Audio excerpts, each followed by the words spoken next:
नमस्कार मित्रों, साहित्य और संस्कृत के सम्माहक यूट्यूब चैनल लालित में आप लोगों का स्वागत है।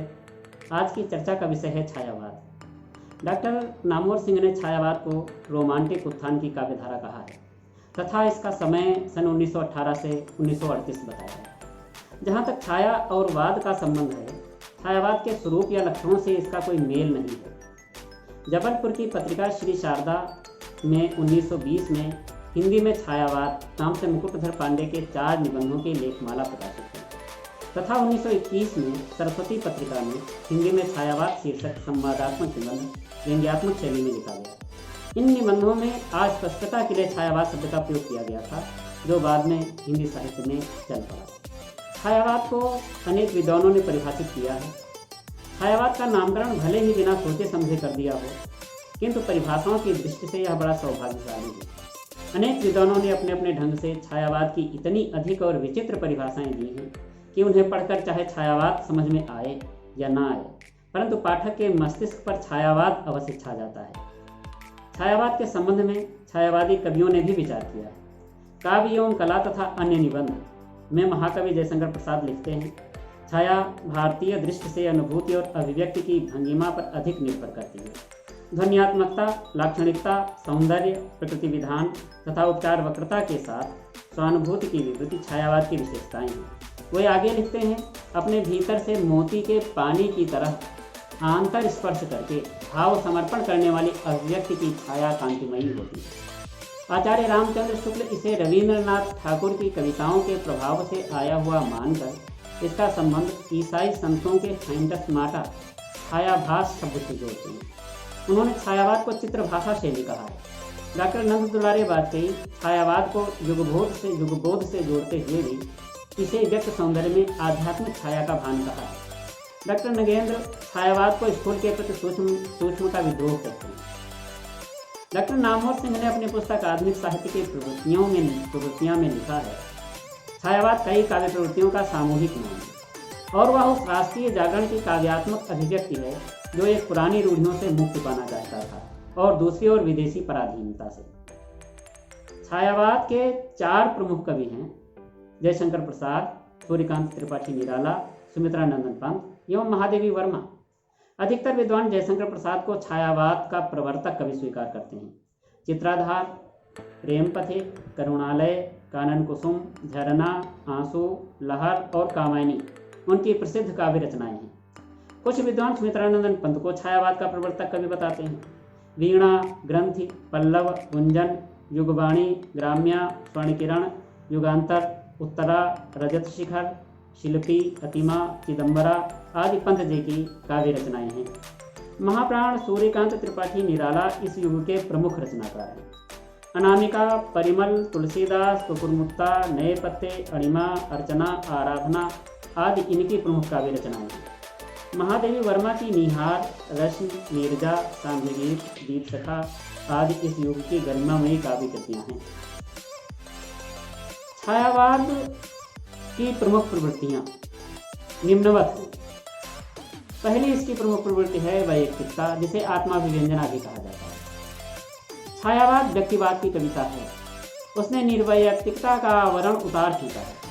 छायावादी कवि ने व्यक्तिगत अनुभूतियों की अभिव्यक्ति में जो साहस दिखाया है, वैसा साहस पूर्व के कवियों में नहीं दिखाया है। कविता में तीव्रतात्मकता के स्थान पर सूक्ष्म सौंदर्य की स्थापना हुई है। परिणामतः कविता कवि के व्यक्तिगत राग विराग को लेकर चलने लगी। वह विषय प्रधान न होकर विषयी प्रधान हो गई। इस युग में आत्मकथा लिखने का प्रचलन भी बढ़ा। आत्मकथा में तो अपनी बात को खुलकर कहने का साहस होना चाहिए। हंस के आत्मकथा विशेषांक के लिए प्रसाद जी लिखते हैं, उज्ज्वल गाथा कैसे गाऊं मधुर चांदनी रातों की, अरे खिलखिला कर हंसते होने वाली उन बातों की, मिला कहाँ वह सुख किसका मैं स्वप्न देख कर जाग गया, आलिंगन में आते आते मुस्किया कर जो भाग गया। आंसू में प्रसाद जी ने अपनी निजी दुख वेदना को रूपाकार किया है। वे लिखते हैं, जो घनीभूत पीड़ा थी मस्तक में स्मृत सी छाई, दुर्दिन में आंसू बनकर वह आज बरसने आई। महाप्राण निराला ने तो स्पष्ट घोषणा कर दी, मैं शैली अपनाई। सरोज स्मृति, वनवेला आदि कविताओं में निराला जी ने अपने सुख दुख, राग विराग, संघर्ष, प्रेम को ही अभिव्यक्त किया है। राम की शक्ति पूजा कविता में राम के जीवन के माध्यम से निरालन ने अपने जीवन संघर्ष को भी प्रकट किया है। वे कहते हैं, धिक जीवन जो सहता ही आया विरोध, धिक साधन जिसके लिए सदा ही किया चोर। सुमित्रानंदन पंत ने उच्छ्वास, आंसू और ग्रंथ में अपने मन की भावनाओं को ही प्रकट किया है। महादेवी ने भी अपने मन की वेदना को गीतों के माध्यम से अभिव्यंजित किया है। मैं नीर भरी दुख की बदली, स्पंदन में चिर निस्पंद बसा, क्रंदन में आहत विश्व हंसा, नयनों में दीपक से जलते, पलकों में निर्झरणी मचली। विस्तृत नभ का कोई कोना, मेरा न कभी अपना होना, परिचय इतना इतिहास यही, उमड़ी कल थी मिट आज चली। दूसरी प्रमुख प्रवृत्ति छायावाद की प्रेम एवं सौंदर्य का चित्रांकन है। प्रेम एवं सौंदर्य छायावाद की मुख्य विशेषता है। प्रेम पथिक में प्रेम के स्वरूप को महाकवि प्रसाद ने इस प्रकार निर्धारित किया है, प्रेम पवित्र पदार्थ न इसमें कहीं कपट की छाया, इसका सीमित रूप नहीं जो व्यक्ति मात्र में बना रहे। प्रेम यज्ञ में स्वार्थ और कामना हवन करनी होगी, तब तुम प्रियतम स्वर्ग विहारी होने का सुख पाओगे। इन कवियों का प्रेम दिव्य है, जिसमें स्वार्थ और कामना के लिए कोई स्थान नहीं है। तभी तो श्रद्धा स्वयं को समर्पित करती हुई मनुष्य कहती है, दया माया ममता लो वास, मधुरमा लो अगाध विश्वास, हमारा हृदय रत्न निधि स्वच्छ तुम्हारे लिए खुला है पास। प्रेम में प्राप्ति की आकांक्षा न होकर दान का भाव होना चाहिए। लहर में एक गीत में प्रसाद जी लिखते हैं, अत्यंत तिरस्कृत अर्थ सदृश ध्वनि कंपित करता बार बार, धीरे से फिर कहे उठता पुकार, मुझको न मिला रे कहीं प्यार। आखिरी स्टेंजा में वे लिखते हैं, पागल रे वह मिलता है कब, उसको तो देते ही हैं सब, आंसू के कन कन से गिनकर यह विश्व लिए है ऋण उधार, तू क्यों फिर उठता है पुकार, मुझको न मिला रे कहीं प्यार। छायावादी कविता में इस प्रेम की व्याप्ति भिक्षु, दीन, मजदूर, कृषक, प्रकृति सर्वत्र है। सौंदर्य छायावाद की एक प्रमुख चेतना है। छायावादी कवि चेतना के उज्जवल वरदान को ही सौंदर्य मानता है। इन कवियों ने नारी के सूक्ष्म सौंदर्य की अभिव्यक्ति अनेक रूपों में की है। प्रसाद जी कामानी के लज्जा सर्ग में एक तरह से सौंदर्य को परिभाषित करते हुए लिखते हैं, उज्ज्वल वरदान चेतना का सौंदर्य जिसे सब कहते हैं, जिसमें अनंत अभिलाषा के सपने सब जगते रहते हैं। छायावादी कविता में पुरुषों की तुलना में नारी का सौंदर्यांकन अधिक हुआ है। प्रसाद जी के काव्य में वेल बैलेंस्ड ब्यूटी का ही चित्रांकन है।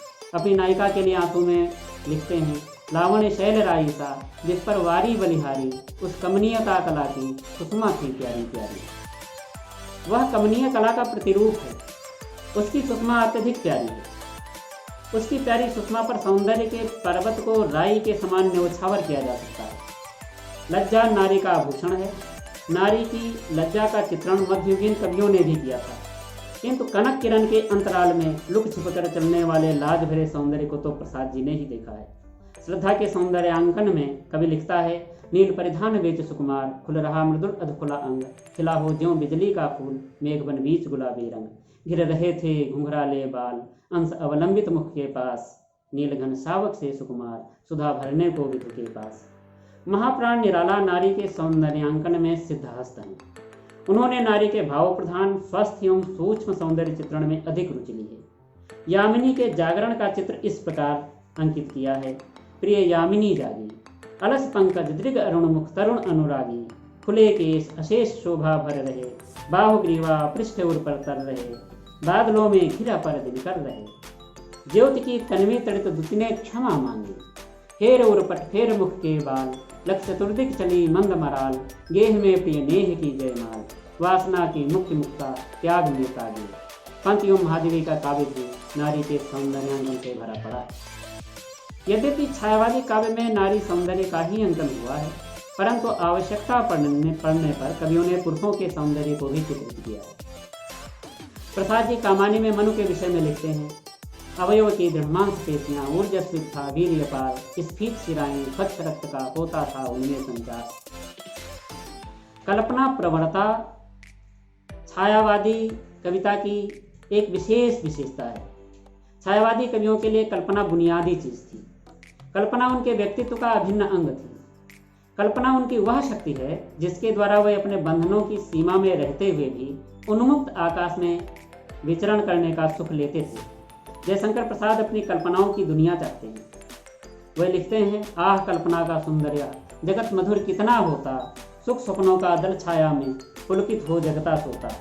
इसी कल्पना के सहारे छायावादी कवियों ने कथा, चरित्र, घटना आदि की सृष्टि की है। निराला के राम शिविर में बैठे हैं और सामने के भूधर की कल्पना पार्वती के रूप में करते हैं। देखो बंधुवर, सामने स्थित जो वह भूधर, शोभित सब हरित गुलमूत्रण से श्यामल सुंदर, पार्वती कल्पना है इसकी मकरंद बिंदु, गरजता चरण प्रांत पर सिंह वह नील सिंधु। तात्पर्य यह कि कल्पना छायावादी कविता की मौलिक विशेषता है। इसी ने कवि में नवीन इंद्रिय बोध जगाए हैं। रहस्य भावना छायावाद की विशेषता है। कुछ आलोचक रहस्यवाद को छायावाद का प्राण मानते हैं। महादेवी जी कहती हैं, विश्व के अथवा प्रकृति के सभी उपकरणों में चेतना का आरोप छायावाद की पहली सीढ़ी है। तो किसी असीम के प्रति अनुराग जनित आत्मविसर्जन का भाव अथवा रहस्यवाद छायावाद की दूसरी सीढ़ी है। छायावादी कवियों में रहस्य भावना है, किंतु ठीक उसी अर्थ में नहीं जिस रूप में वह कबीर एवं जायसी आदि कवियों में मिलती है। कामायनी के कवि अनंत परमात्मा के प्रति जिज्ञासा का भाव प्रकट करता है। हे अनंत रमणीय कौन तुम, यह मैं कैसे कह सकता, कैसे हो क्या हो इसका तो भार विचार न सह सकता। तुम और मैं निराला जी की प्रसिद्ध कविता है। इस कविता में निराला जी ने आत्मा के परमात्मा के साथ मधुर संबंधों का रूपायन कई रूपों में किया है। वे लिखते हैं, तुम तुंग हिमालय सिंध और मैं चंचल गति सुर सरिता, तुम विमल हृदय उच्छ्वास और मैं कांत कामिनी कविता। महादेवी वर्मा की कविता में रहस्य की सुंदर सृष्टि हुई है। अपने हृदय में विद्यमान परमात्मा के प्रति जिज्ञासा भाव को प्रकट करती हुई वे कहती हैं, कौन तुम मेरे हृदय में, कौन मेरी कसक में नित मधुरता भरता अलग से, कौन प्यारे लोचनों में घुमड़ गिर भरता आकर के। नारी के उदात्त रूप की प्रतिष्ठा इस काव्य की एक प्रवृत्ति है। छायावाद में नारी के उदात्त स्वरूप को ही प्रतिष्ठित किया गया है। प्रसाद जी ने तो स्पष्ट घोषणा की है, नारी तुम केवल श्रद्धा हो, विश्वास रजत नग पत्तल में, पीयूष स्रोत सी बहा करो जीवन के सुंदर समतल में। प्रसाद के नारी पात्र नेतृत्व करते हैं। श्रद्धा हताश निराश मन को काम एवं मंगल से मंडित संसार की ओर अग्रसर कराती है। वह उन्हें समरसता का महत्व बताती हुई आनंद के भावभूमि पर ले जाती है। ज्ञान दूर कुछ क्रिया भिन्न है, इच्छा क्यों पूरी हो मन की, एक दूसरे से न मिल सके, यह विडंबना है जीवन की। छायावादी सभी कवियों ने नारी को उदात्त रूप में ही चित्रित किया है। देश प्रेम एवं राष्ट्रीयता। छायावाद पर एक आरोप लगाया जाता है कि यह पलायनवादी कविता है। डॉक्टर नामवर सिंह इसका जवाब देते हैं, छायावाद के बारे में प्रायः कहा जाता है कि इनका संबंध तत्कालीन राष्ट्रीय आंदोलन से कतई नहीं था। आलोचकों का बड़ा पुराना आरोप है, जिस समय देश में स्वतंत्रता के लिए संघर्ष हो रहा था, छायावादी कवि कल्पना लोक में बैठकर तंत्री के तार बजाया करते थे। लेकिन ऐसा वही लोग कहते हैं जो साहित्य को समाज का अविकल अनुवाद समझते हैं। अच्छी तरह से देखने से पता चलेगा कि छायावाद ने अपने युग को अत्यंत आवश्यक रूप में अभिव्यक्त किया। राष्ट्रीय आंदोलन के दो मोर्चे थे। एक मोर्चा प्राचीन सामंती मर्यादाओं के विरुद्ध था, जहां सभी छायावादी कवि सक्रिय थे। दूसरा मोर्चा अंग्रेजी साम्राज्यवाद के विरुद्ध था। छायावादी कवियों ने स्पष्ट रूप से अंग्रेजों का विरोध नहीं किया, किंतु जागरण गीतों के माध्यम से उन्होंने देश प्रेमियों में राष्ट्रीय अस्मिता के प्रति गौरव के भावों को अवश्य बढ़ाया है। निराला की 1921 में जागो फिर एक बार भाग 2 कविता प्रकाशित हुई। इस कविता के माध्यम से भारतीयों में उन्होंने उत्साह के भाव को भरा है। वे कहते हैं, समर में अमर कर प्राण गान गाए महासिंधु से, सिंधु नद तीरवासी सैंधो तुरंगों पर, चतुरंग चमू संग सवा सवा लाख पर एक को लड़ाऊंगा, गोविंद सिंह निज नाम सुनाऊंगा। किसी ने सुनाया यह वीर जन्मों होनत गुरुजय संग्राम राग, फाग था खेला रण 12 महीनों में, शेरों की मांद में आया है आज प्यार, जागो फिर एक बार। भारत भूमि की भूर भूर प्रशंसा करने वाले भारत जय विजय करे, अरुण यह मधुमेह देश हमारा, हिमालय के प्रति आदि गीतों की छायावाद में कमी नहीं है। प्रकृति का मानवीकरण छायावाद की विशिष्ट प्रवृत्ति रही है। प्रसाद जी की सरिताएं अपने नायक पर्वतों का आलिंगन कर रही हैं। भुजलता पड़ी सरिताओं की शैलों के गले सनात हुए, जलनिधि का अंचल विजन बना, धरणी का दो साथ हुए। कामायनी के आशा सर्ग में कवि ने रात को मुग्धा नायिका के रूप में प्रस्तुत किया है, जो अपने प्रियतम प्रभात से मिलने के लिए लुकती छिपती एवं हाँफती हुई जा रही है। प्रसाद जी लिखते हैं, घूंघट उठा देख मुस्क्याती, किसे ठिठकती सी आती, विजन गगन में किसी भूल सी, किसको स्मृति पथ में लाती। पगली हाँ संभाल ले कैसे, छूट पड़ा तेरा अंचल, देख बिखरती है मणिराजी, अरी उठा वे शुद्ध चंचल। पंत जी की नौका विहार बहुत प्रसिद्ध रचना है, जिसमें प्रकृति में नायक नायिका के कई युग्म बनाए गए हैं। आकाश अपनी प्रियतमा पृथ्वी को अपलक निहार रहा है, तो गंगा रूपी तनवंगी नायिका सिकता के बिस्तर पर सिकुड़ी हुई लेटी है। शांत स्निग्ध ज्योत्सना उज्ज्वल, अपलक अनंत नीरव भूतल, सैकत शैया पर दुग्ध धवल तनवंगी गंगा ग्रीष्म विरल लेटी है शांत क्लांत निश्चल। तापस बाला गंगा निर्मल, शशिमुख से दीपित मृदु करतल, लहरें उर्पल कोमल कुंतल। महाप्राण निराला ने अपनी पहली कविता जूही की कली में ही प्रियतम पवन से एवं प्रेयसी जूही की कली का जबरदस्त आलिंगन मिलन चित्रित किया है। कविता इस प्रकार चलती है। कौन कहे निर्दय उस नायक ने निपट निठुराई की, कि झोंकों की झड़ियों से सुंदर सुकुमार दे सारी है छोड़ डाली। मसल दिए गोरे कपोल गोल, चौंक पड़ी युवती चकित चितवन्नी, चारों ओर फेर फेर प्यारे को सेज पास, नमन मुख हंसी खिली खेल रंग प्यारे से। इन कवियों ने प्रकृति के साथ साथ मानवीय भावों का भी सुंदर मानवीकरण किया है। शिल्प में भी नवीनता छायावाद की कविता की प्रमुख प्रवृत्ति रही है। भाषा लाक्षणिक रही है। छायावाद के शिल्प की यह बहुत बड़ी विशेषता है, उसकी लाक्षणिकता। सभी छायावादी कवियों ने लाक्षणिक शैली अपनाई है। नायिका के केस पास एवं मुख का चित्रण करते हुए प्रसाद आंसू में लिखते हैं, बांधा था विधु को किसने इन काली जंजीरों से, मणिवाले फणियों का मुख क्यों भरा हुआ हीरों से। अलंकार योजना की दृष्टि से छायावादी कविता को देखा जाए तो उन्होंने नए और पुराने दोनों तरह के अलंकारों से अपनी काव्य भाषा को सुसज्जित किया है। विरोधाभास, मानवीकरण, विशेषण विपर्य, ध्वन्यर्थ व्यंजना जैसे अलंकारों के प्रयोग से इन कवियों ने भाषा को अधिक समर्थवान और संप्रेषणीय बना दिया है। विशेषण विपर्य का प्रयोग देखिए। शीतल ज्वाला जलती थी, ईंधन होता दृग जल का, यह व्यर्थ सांस चल चल कर करती है काम अनल का। प्रतीकात्मकता, छायावादी काव्य में प्रतीकों का भी बहुत बड़ा योगदान है। कामायनी के मन के, श्रद्धा हृदय की, रागात्मिका वृत्ति की तथा ईड़ा बुद्धि की प्रतीक है। आंसू में लिखते हैं, पतझड़ था झाड़ खड़े थे, सूखी सी फुलवारी में, किसले नव कुसुम बिछाकर आए तुम इस क्यारी में। इसमें पतझड़, झाड़, सूखी फुलवारी, किसले, नवकुसुम, क्यारी, ये सब प्रतीक हैं। इनको प्रतीक के रूप में इस कविता में प्रस्तुत किया गया है। बिंबात्मकता, बिंबात्मकता छायावादी कविता की एक नवीन एवं प्रमुख प्रवृत्ति है। इसमें भाषा की संप्रेषणीयता बढ़ी है तथा दृश्यों में सजीवता एवं ताजगी आई है। राम की शक्ति पूजा के राम चिंता एवं अंतर्द्वंद के क्षणों में सीता से प्रथम मिलन के दृश्य को याद करते हैं। वे लिखते हैं, ऐसे क्षणांधकार घन में जैसे विद्युत, जागी पृथ्वी कन्या कुमारी का छवि अच्युत, देखते हुए निष्फलक याद आया उपमन विदेह का, प्रथम स्नेह का लतांतराल मिलन, नयनों का नयनों से गोपन प्रिय संभाषण, पलकों का नौ पलकों पर कुसुमोत्थान पतन, कांपते हुए किसलय धरते पराग समुदय, गाते खग नव जीवन परिचय तरु मलय वलय, ज्योति प्रपात स्वर्गीय ज्ञात छवि प्रथम सूर्य, जानकी नयन कमनीय प्रथम कंपन पूरी। इस प्रथम मिलन में कई प्रकार के अनुभव स्वतः उत्पन्न हो गए हैं।